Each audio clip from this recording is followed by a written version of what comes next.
Welcome to week 6 of the Joseph campaign. Hopefully you've already begun to experience some of the rewards and maybe even the challenges of step 1, building your own personal timeline. And so now we're going to talk about step 2 and step 3. Step 2, after you've brainstormed the significant people, events, and circumstances in your life, gotten those down on sticky tabs, both yellow and pink, all over your poster board, the second step is to organize those sticky tabs. What you're going to want to do is to put them in chronological order from top to bottom and left to right in columns on your poster board. You want to leave a margin at the top and at the bottom of your poster board.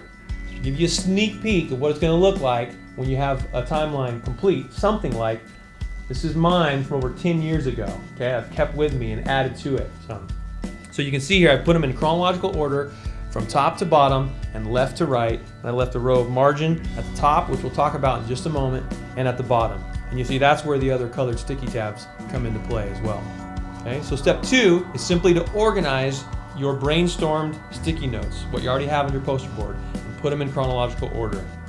Now, I want to let you know that it's very common as you do this to continue to remember things. Things come up to your mind and you're saying, oh, I want to add that to my timeline.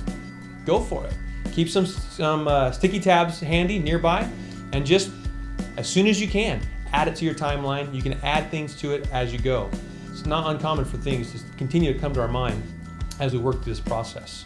So that's step 2, to organize the sticky tabs on your poster board. Step 3 is we'll begin to reflect a little bit more on our organized sticky tabs.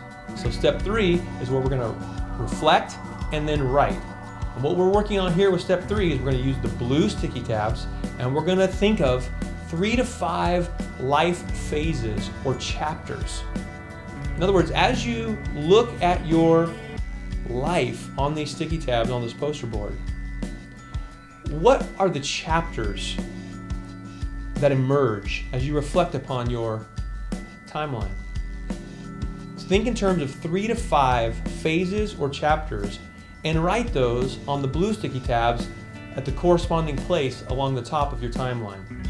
Now, on page 11 of your storyline guide, you'll find a general pattern of life development.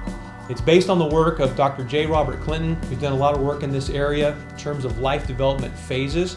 And what we find in both research and scripture is that there are common patterns that God uses to develop our lives.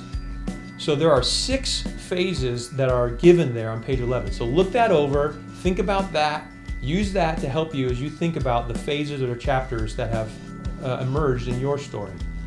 And again, this is your story, so you can be creative, right, with what those chapter headings and phases are. So on my timeline, I'm going to be working on mine as we go along as well. And you'll see along the top here these blue sticky tabs that represent some of the phases or chapters in my life so far. So that's step 3, to reflect and write life phases and chapters.